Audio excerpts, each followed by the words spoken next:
Antes de darmos início à nossa palestra, eu gostaria de também fazer duas indicações de livros. Nós temos o livro As Bases Bíblicas para o Batismo Infantil.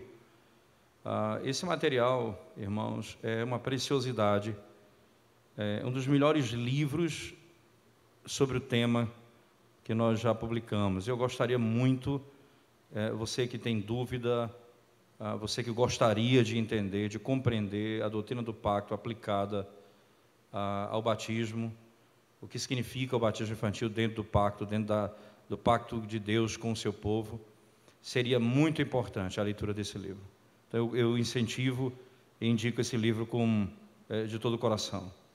Esse outro livro é menor um pouco, mas não de menor importância, menor no tamanho, mas tão grande quanto a profundidade. Aqui, Dr. John Payne lida com um tema sobre culto e adoração, e ele é didático, profundo, simples ao mesmo tempo, e ele orienta muito bem a igreja nessa direção. Você que é pastor, líder, membro de igreja, você gostaria de entender e compreender melhor como o culto funciona, quais as partes do culto, como conduzir um culto ao Senhor, sem dúvida alguma esse livro vai lhe ajudar muito nesse sentido, certo? No esplendor da santidade, John Payne.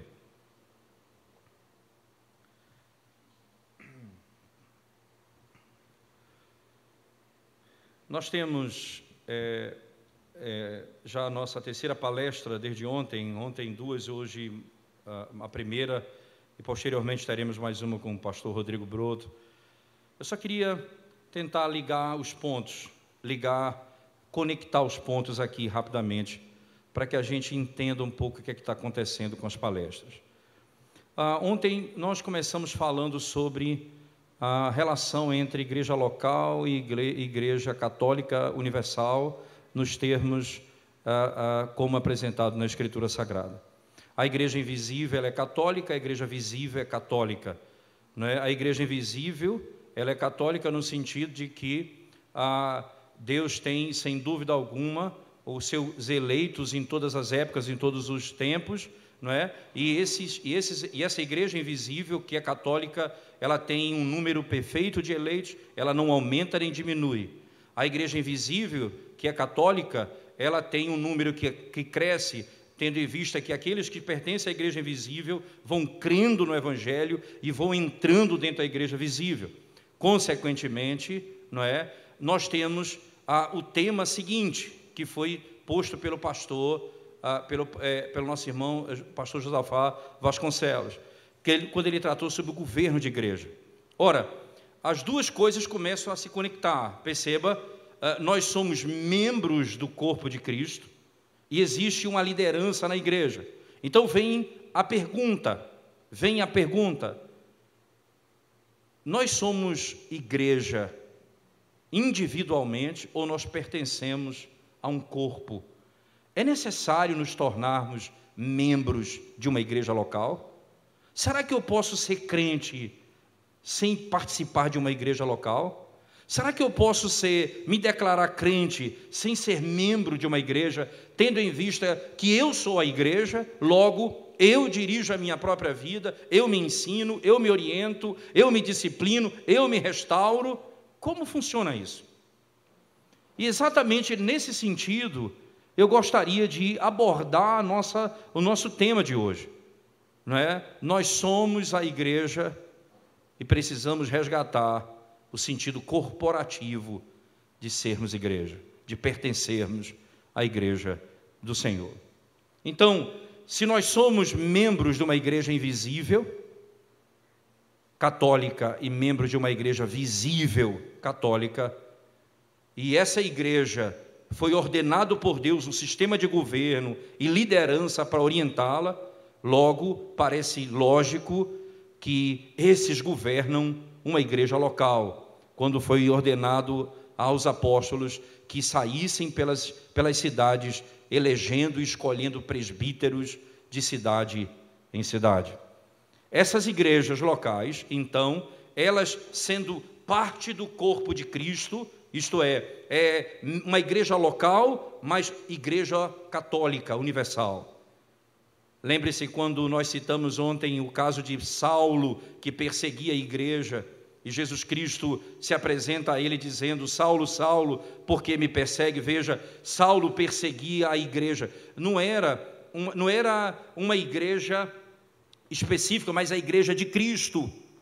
Mesmo ele perseguindo pessoas individuais, um grupo específico de irmãos, ele perseguia a igreja de Cristo. Então, aquela igreja, aquele povo que ele perseguia naquele local, era a igreja de Cristo. Dessa forma, não é? Nós temos a consciência que, ao pertencermos a uma igreja local, dentro dos padrões bíblicos, nós pertencemos à igreja de Cristo. Será então que tornar-se membro de uma igreja é necessário? Será que eu preciso ser membro de fato? Como eu posso lidar com isso, né? E aqui eu queria estabelecer alguns pontos, né? Tem um material que eu vou me valer muito desse material nessa palestra, que foi escrito por Dr. Guy Waters, que esse livro ainda não está traduzido em português, mas a tradução seria mais ou menos assim: como Cristo governa a sua igreja. Como Cristo governa a sua igreja. E tem um tópico específico nesse livro, né, em que ele lida com a membresia e como nós podemos fundamentar nas Escrituras a necessidade de pertencermos à igreja local, a termos uma vida comunitária, uma vida dentro de uma igreja local. Então, nós vamos começar, primeiramente, pensando em alguns desafios. Veja, nós vivemos hoje uma realidade de uma sociedade completamente individualista, não é? Uma sociedade hedonista, uma sociedade onde cada indivíduo quer fazer o que acha mais correto. Interessante, quando eu digo isso, eu me lembro exatamente do período dos juízes, antes de Deus estabelecer o governo monárquico em Israel, trazendo um rei para governá-los. Cada um fazia o que achava mais certo, cada um seguia o seu próprio coração. Se nós pudéssemos definir a nossa época, seria assim: nós vivemos como no período dos juízes, onde cada igreja segue o seu padrão, cada um segue o seu caminho, e cada indivíduo faz o que bem quer da vida, no que diz respeito à vida cristã. Ora, isso nos faz ver diretamente algumas práticas comuns dos nossos dias, coisas como desigrejados. E a contradição em cima disso, uma igreja de desigrejados. Nós conhecemos, isso é tão comum nos nossos dias, pessoas que acreditam que podem ser crentes em casa, e que elas podem, de alguma maneira, não é? Veja, eu não estou me referindo a uma realidade extraordinária, onde a igreja é perseguida e espalhada, e você então, sozinho, vai ter que adorar a Deus. Eu não estou me referindo a isso, eu estou me referindo à realidade como a nossa, e nós chegamos à conclusão que nós não podemos mais servir a Deus em uma igreja local, porque desejamos ser crentes sozinhos na nossa casa. Interessante, o outro ponto que alguém levanta é: nós somos membros de uma igreja invisível, da igreja invisível, e por que eu preciso então me juntar ou me tornar membro de uma igreja visível? Será que é necessário? É importante pensar também, não é? Vendo isso na prática, quando as pessoas simplesmente elas não desejam, ou por um argumento ou por outro, elas não desejam se juntar à igreja local. Eles não desejam se juntar à igreja local. Interessante, e aí vem uma questão ainda um pouco mais complexa, mas tão real também. Pessoas que pertencem a igrejas que elas não são nem membros dela. Pertencem a igrejas que não têm nem rol de membro. Pertencem a igreja que eles não sabem nem o seu nome. Pertencem à igreja que vocês não são contados como membros da igreja local. Não há membresia. Isso é estranho, veja, é tão estranho quanto ser membro de uma igreja em casa, como ser membro de uma igreja local que não é igreja, isto é, que não tem membresia, e que você não é membro dessa igreja de fato, porque não há nenhuma relação com a igreja de modo muito claro. Existem algumas congregações no Brasil, né, que não vão requerer membresia, porque alguém poderia dizer, ora, se essas igrejas não requerem que eu seja membro dela, por que eu preciso ser membro dela? Então você tem uma multidão de crentes, ou de pessoas que se dizem crentes, dentro dessas igrejas, que elas não têm, que não há nenhuma exigência de membresia. E essas pessoas dizem, nós não precisamos ser membros. A Bíblia requer membresia de igreja? Essa é a pergunta que nós temos de fazer. Será que a Bíblia requer isso de nós? Por que nós então, como igreja, obrigamos ou ensinamos, orientamos para que as pessoas se tornem membros da igreja local? E aí vem questões, por exemplo, me mostre um versículo da Bíblia que diga, torne-se membro de uma igreja local. Realmente você tem dificuldade de encontrar. Mas nós podemos então, seguindo os princípios de Guy Waters, olhar em 6 aspectos específicos, para olhar nas Escrituras, princípios que nos ajudam a entender a necessidade de sermos membros de uma igreja local. Não igreja sozinho, mas membro de uma igreja local. Isso, no primeiro momento, nós podemos lembrar da grande comissão. A grande comissão, em que Jesus diz, ide por todo o mundo e fazei discípulos de todas as nações. E aí ele diz, vocês vão fazer isso de 2 formas, batizando-os e ensinando-os todas as coisas que eu te ordenei. Perceba, 2 coisas vocês vão fazer, vocês vão batizá-los e vocês vão ensiná-los. Entenda, a grande comissão por si só não termina o assunto, não é ide por todo mundo e fazer discípulos, porque seria muito fácil, ide por todo mundo e proclamar o Evangelho, seria essa uma ordem, mas ali não termina o tema. Na realidade, a grande comissão, ela consiste tanto do ajuntamento, isto é, da entrada, porque o que é o batismo?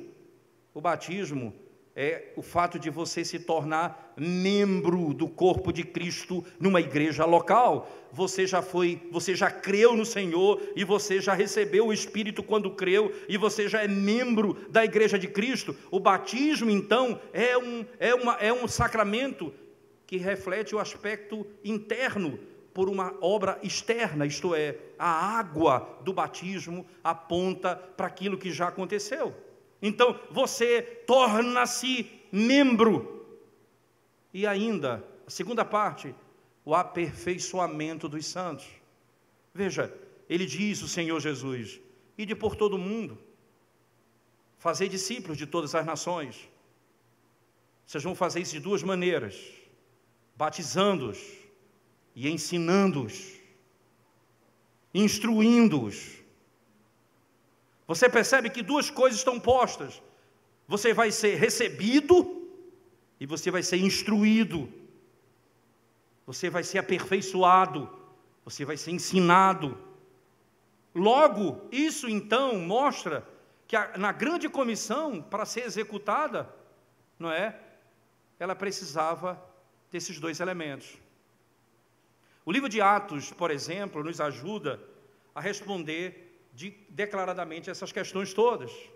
Por exemplo, na introdução do livro, nós observamos um padrão para a obra de missões a partir do livro de Atos, em que a palavra é pregada pelos homens que foram chamados e vocacionados para isso e enviados pela igreja. Veja, você vai para o livro de Atos e você vai perceber isso.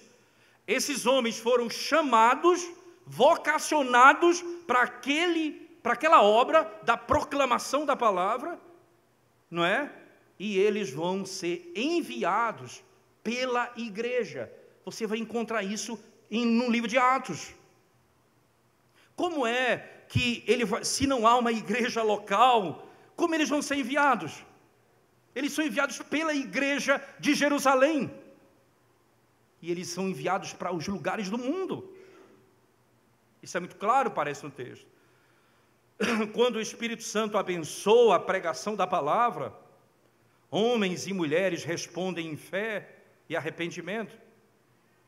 Então eles começam uma vida comum juntos. Por exemplo, lá em Atos, eu queria que você abrisse sua Bíblia comigo, Atos capítulo 2, versos 42. Atos capítulo 2,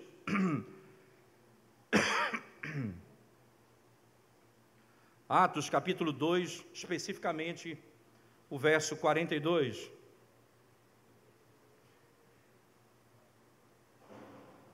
Diz assim a palavra de Deus: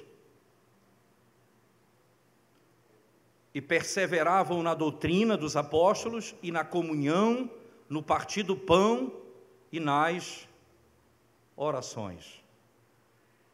E assim que eles participavam. Interessante, eles devotavam a si mesmo a isso. Agora veja o verso 46 do mesmo capítulo, por favor, o verso 46 do mesmo capítulo. Ele diz assim: diariamente perseveraram unânimes no templo, partiam pão de casa em casa e tomavam as suas refeições com alegria e singeleza de coração. Interessante, eles comungavam de uma vida, eles tinham uma vida comum. E Lucas comenta isso, não é? No verso 47 do mesmo texto. E o Senhor adicionava o número dos que iam sendo salvos dia a dia. Ora, em outras palavras, preste atenção, quando uma pessoa professa a fé em Cristo, ele é adicionado a um corpo que já existe, um corpo de crentes. Você percebe? Ele não crê e entra em órbita. Ele crê e ele se ajunta, ele entra em comunhão, ele faz parte do corpo. Esse é o princípio. Eles se juntam, eles se tornam membros da igreja. Esse é o padrão que você vai ver em Atos continuadamente. A palavra é pregada, os que creem professam sua fé, e eles se juntam em congregação ou em assembleia, e eles são governados por Cristo, por meio dos governantes, isto é, dos líderes, dos presbíteros, que Deus apontou e determinou, como foi determinado na sua palavra. Por exemplo, no mesmo livro de Atos, capítulo 14, por favor, Atos 14, verso 23.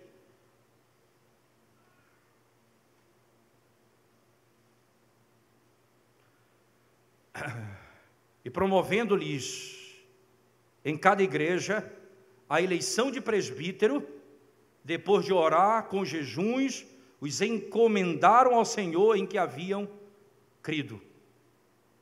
Que coisa interessante. O que eles promoviam em cada igreja? A eleição de presbíteros. Esses eram aqueles que iriam governar a igreja, que aqueles que criam se tornavam membros. Os que criam se tornavam membros. Suas vidas, tanto individualmente como corporativamente, são governadas por Cristo, através das Escrituras. Não existe nenhuma ocasião no livro de Atos dos Apóstolos quando um cristão individual vive uma vida solitária, existente como um crente, como que creu no Senhor, isolado dos outros crentes. Não existe um texto, uma declaração como essa. Isso nos chama muito a atenção, não é?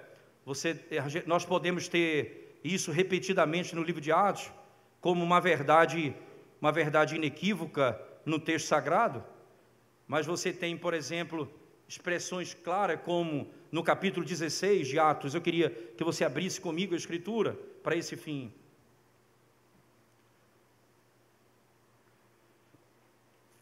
Veja, Paulo em Filipe, verso 11.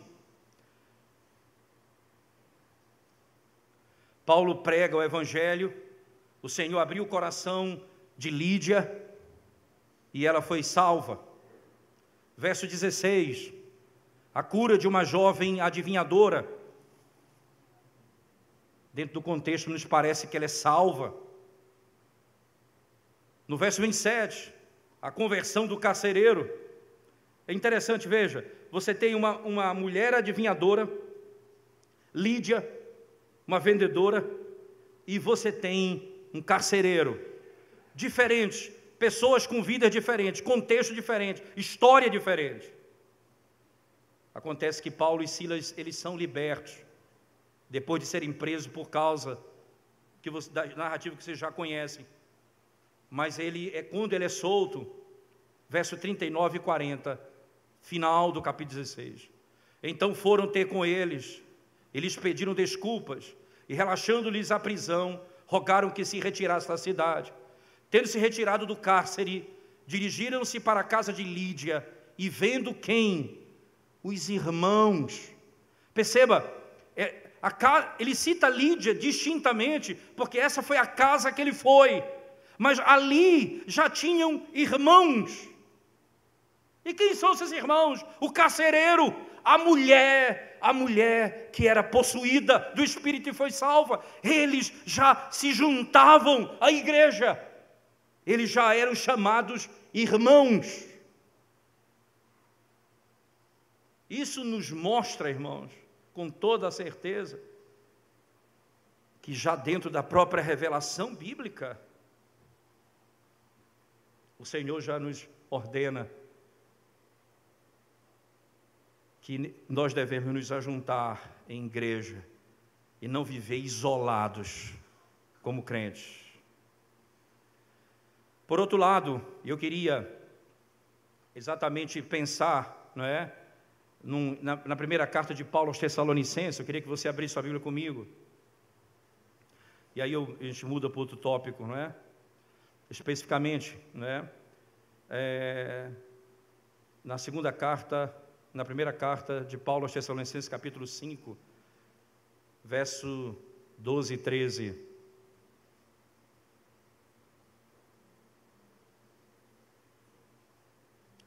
Interessante, Paulo diz: nós pedimos a vocês, irmãos, que respeitem aqueles que trabalham entre vocês e que cuidam e que estão sobre vocês no Senhor e admoestam vocês, para que vocês os tenham em alta estima, em amor, por causa do seu trabalho.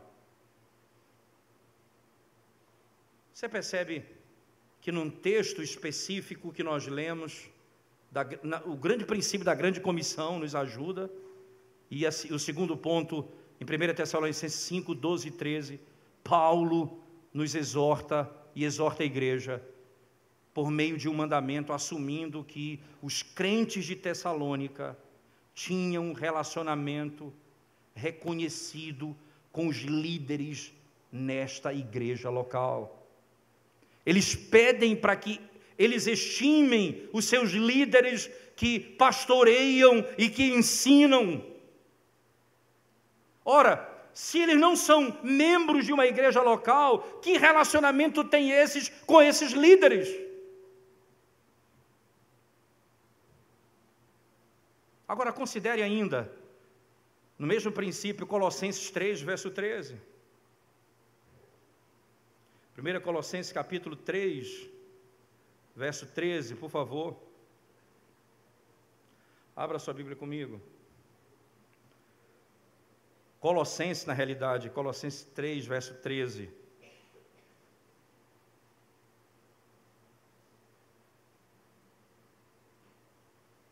Três, 13 diz assim: suportai-vos uns aos outros, perdoai-vos mutuamente, caso alguém tenha motivo de queixa contra outrem. Suportai-vos uns aos outros.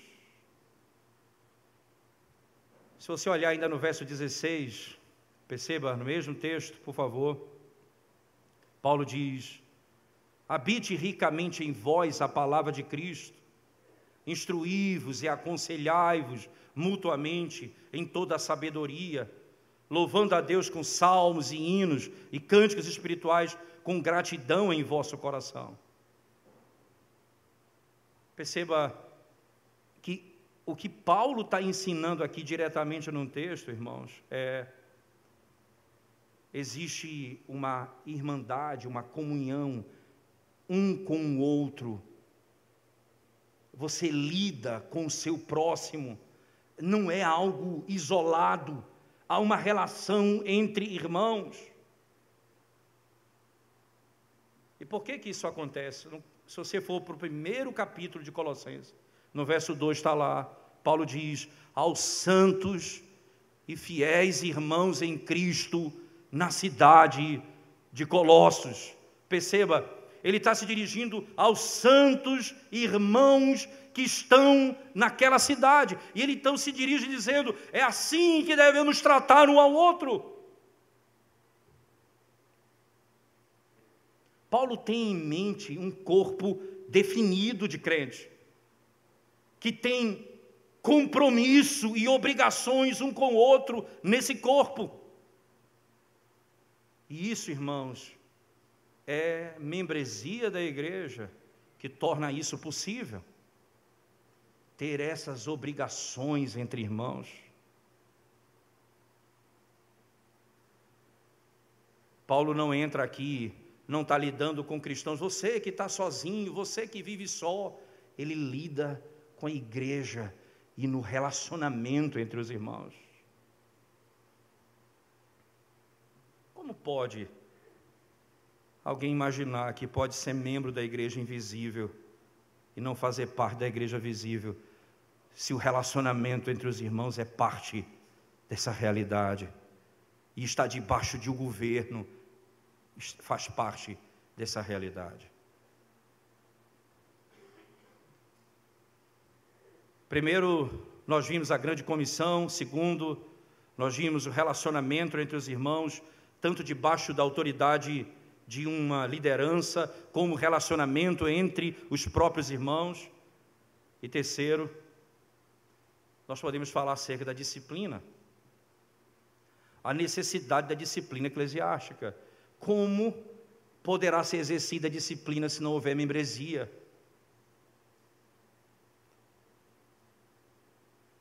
É interessante que nós, quando lemos dentro da celebração da ceia, primeira carta de Paulo aos Coríntios, no capítulo 11, nós olhamos Paulo falando: examine-se, pois, o homem a si mesmo, e coma e beba. Ora, ele está falando ao que é membro da igreja, ao que está na igreja de Cristo, e ele está falando assim: ora, você examine-se, coma e beba. Por que ele está dizendo isso? Porque você não se disciplina sozinho, você não vai examinar-se e não participar da ceia, porque isso é decisão da igreja, é decisão do conselho da igreja, não é decisão pessoal sua. Ali você se examina e participa. Não diz examine-se e não participe. Mas, por exemplo, você pega o Evangelho de Mateus, no capítulo 18, verso 17. não é? Ele fala acerca de um indivíduo que tem um pecado que não se arrependeu dele. O indivíduo foi ofendido, e o que ofendeu pecou, e o que foi ofendido vai a ele em busca de restauração, e ele tenta ganhá-lo. O texto vai dizer que se num primeiro momento ele não se submeter, você leva duas testemunhas que têm o desejo, obviamente, de vê-lo restaurado. Se ele não obedecer, aí você leva a igreja. Que coisa interessante. Que igreja? Se não há membresia, se você está em casa, para onde você vai? Quem te disciplina?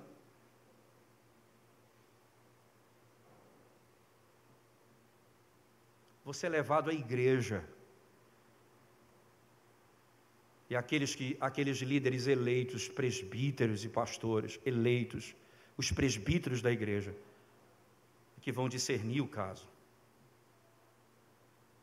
E então ele vai dizer: você é um gentio e publicano.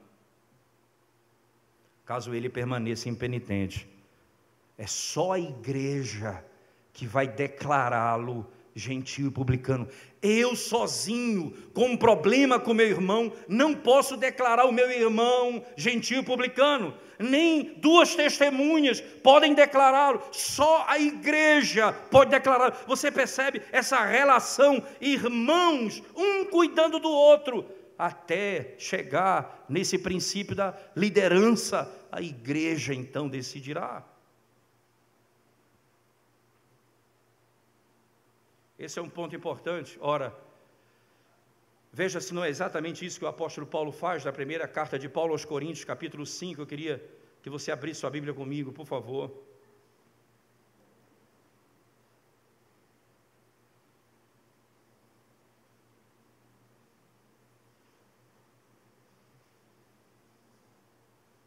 Primeira carta de Paulo aos Coríntios, capítulo 5.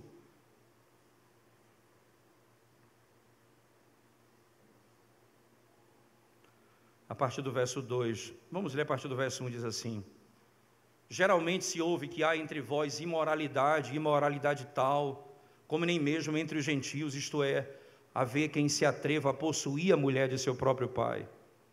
E contudo andais vós ensoberbecidos, e não chegastes a lamentar para que fosse tirado do vosso meio quem tamanho traje praticou? Eu, na verdade, ainda que ausente em pessoa, mas presente em espírito, já sentenciei, como se estivesse presente, que o autor de tal infâmia seja, em nome do Senhor Jesus, reunidos vós e o meu espírito. Perceba, veja a lógica de Paulo. Ele está se dirigindo aqui à igreja, e ele diz: ele, vós, e aí ele usa a expressão, e o meu espírito.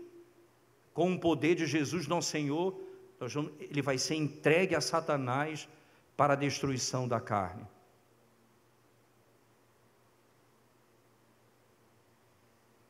Verso 2, lembre das palavras do verso 2: andais vós ensoberbecidos e não chegaste a lamentar para que fosse tirado do vosso meio.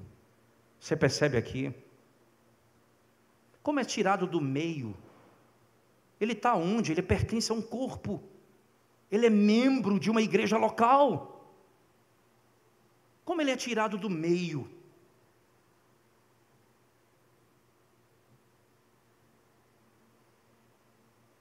A igreja, ela é purificada.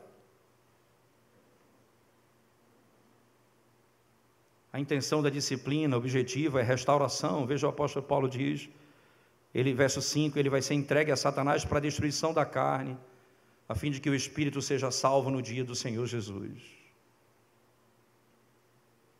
Provavelmente, a mesma igreja que disciplinou esse jovem, e veja, e ele foi retirado do meio, ele foi tirado da comunhão.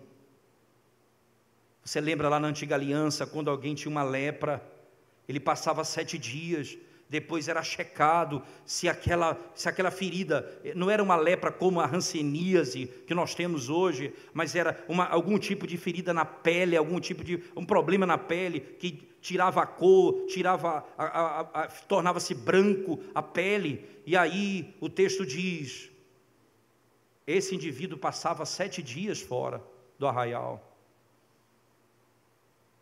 E aí o sacerdote ia ver se ele estava melhor.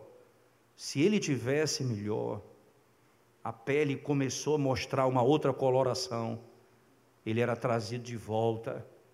Caso não, davam a ele mais 7 dias. Se a pele não fosse mudada, ele era declarado imundo, imundo.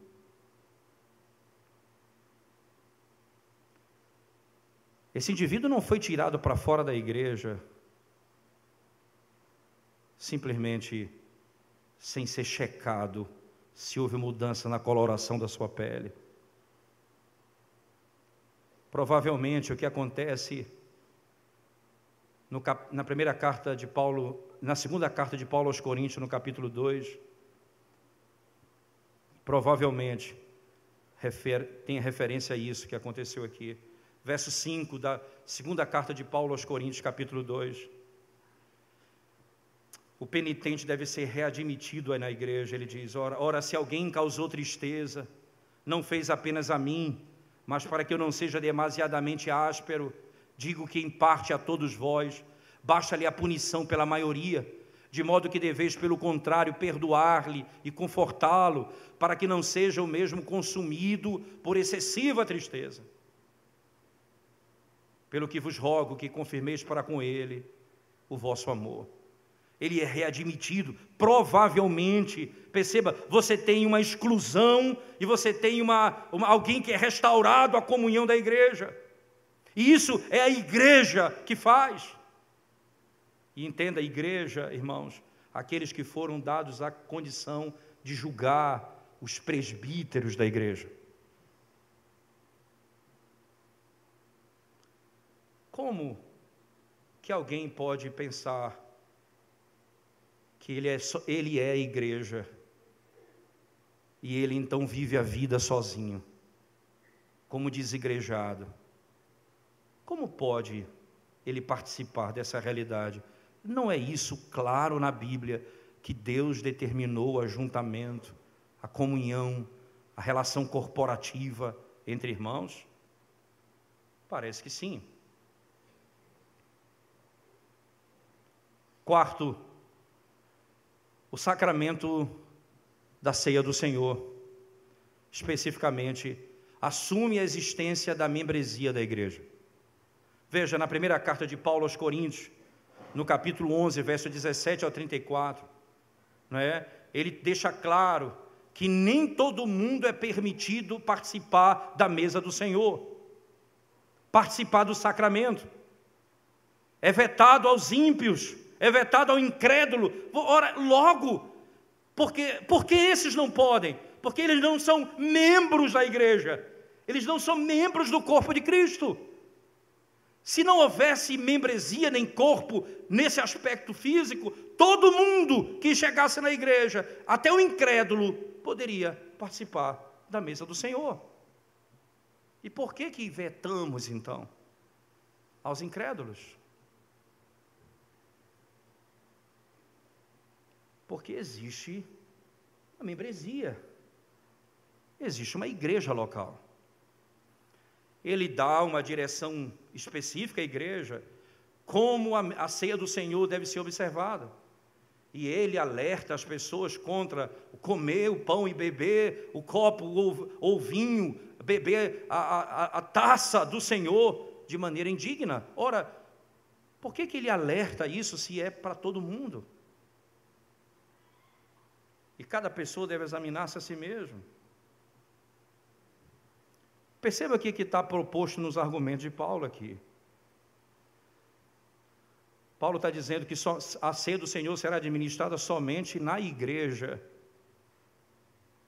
quando houver ajuntamento em culto público ao Senhor. Ele assume também que aqueles que se aproximam da mesa do Senhor são crentes professos. É o que ele afirma, por exemplo, veja na mesma carta, na primeira carta, no capítulo 10, verso 16 e 17. Veja lá comigo, por favor. Primeira carta do apóstolo Paulo.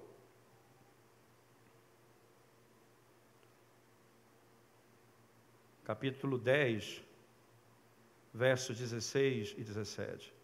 Diz assim a Escritura Sagrada: porventura, o cálice da bênção que abençoamos não é a comunhão do sangue de Cristo? O pão que partimos não é a comunhão do corpo de Cristo?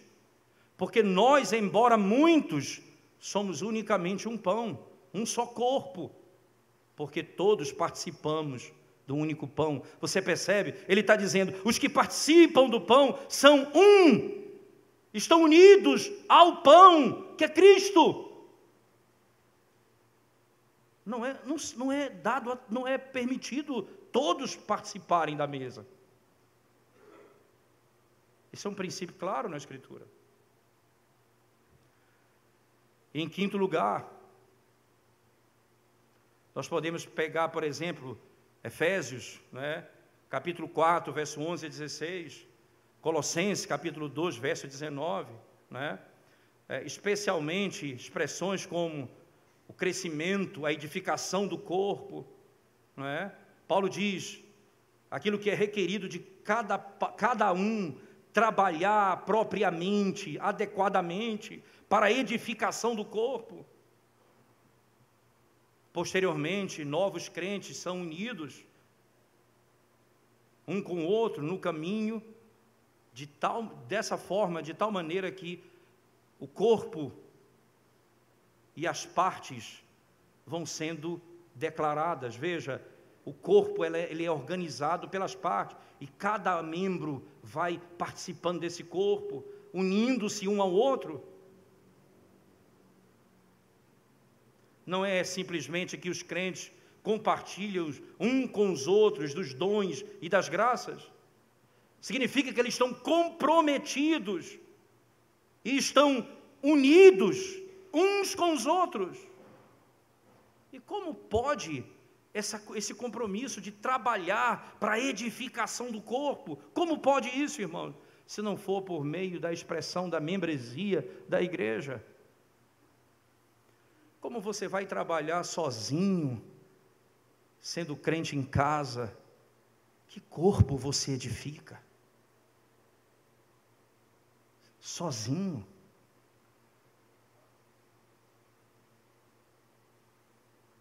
Se você for o pé, você precisa dos dedos, das pernas, dos tendões. O que um pé sozinho faz?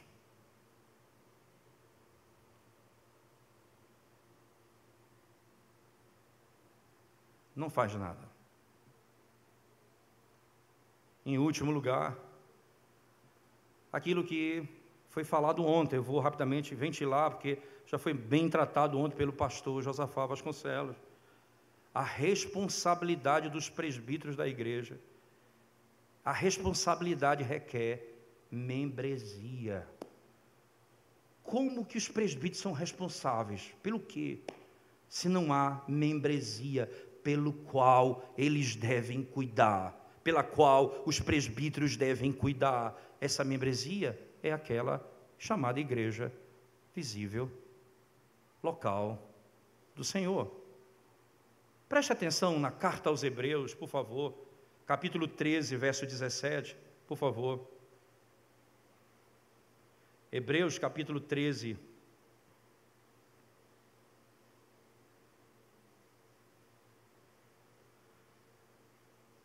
verso 17, diz assim a palavra de Deus: obedecei aos vossos guias, e sede submissos para com eles, pois velam por vossa alma, como quem deve prestar contas, para que façam isto com alegria, e não gemendo, porque isto não aproveita a vós outros. Preste atenção. Eles vão prestar contas. De quem, irmãos? de quem os presbíteros vão prestar contas. Por quem eles vão prestar contas? Pelo mundo todo? Por todas as igrejas do mundo? Ou pela igreja que Deus colocou para ele pastorear? Os membros da igreja. A responsabilidade dos presbíteros apontam para a necessidade da membresia.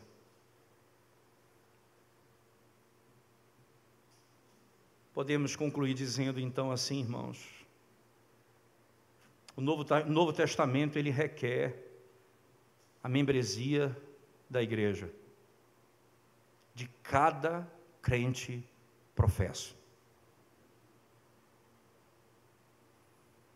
A membresia da igreja demonstra, revela, enfatiza governo, disciplina, adoração e vida da igreja.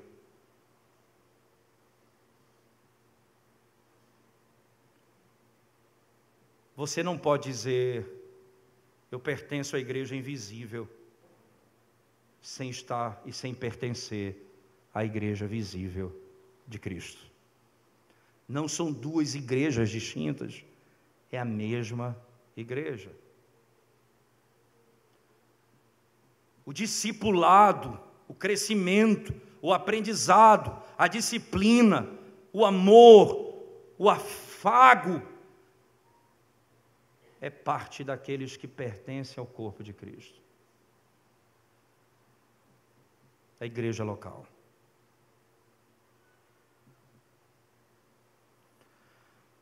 Como podemos imaginar, ou até mesmo pensar,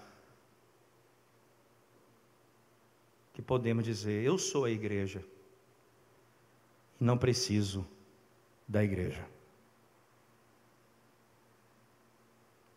Que arrogância! O que você diz com isso? Eu sou mais santo que todas as pessoas, ninguém se iguala a mim. Eu não posso ser membro de nenhuma igreja.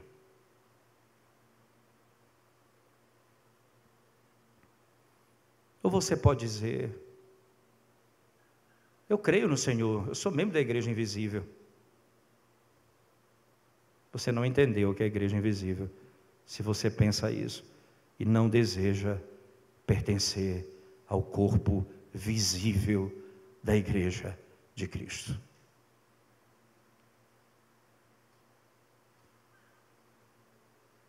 É na igreja, a mãe dos crentes, que nós nascemos, que nós somos alimentados, somos cuidados, disciplinados, restaurados, amados, e Cristo glorificado. De outra sorte, de outra forma, vocês anulam a obra de Cristo. Ele é o cabeça de um corpo.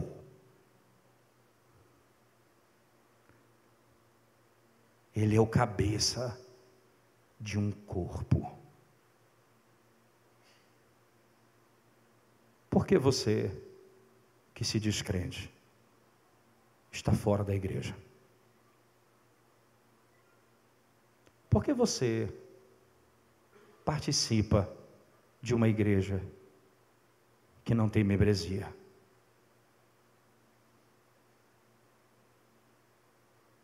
Cuidado. Se fizermos isso, nós estamos andando contrário ao ensinamento das Escrituras Sagradas. E graças a Deus, pela igreja e pelo corpo de Cristo, ao qual pertencemos. Todos nós aqui, grupos distintos, pertencem a igrejas distintas. debaixo de presbíteros, líderes. Mas somos um só corpo, em Cristo Jesus, governados, ensinados, instruídos por liderança local, porque isso é a vontade de Deus. Amém. Vamos orar ao Senhor mais uma vez, irmãos. Ó Deus,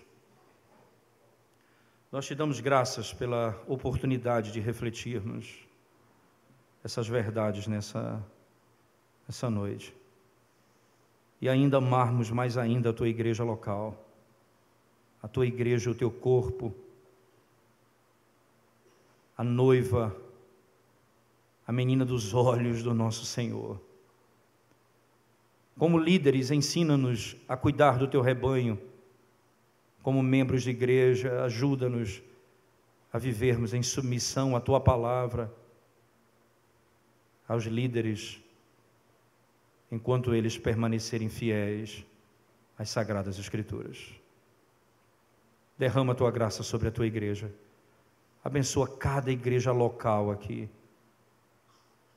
E que o teu nome seja exaltado na vida do teu povo. E o mundo veja que nós somos teu povo e tu és o nosso Deus. Em nome de Jesus. Amém.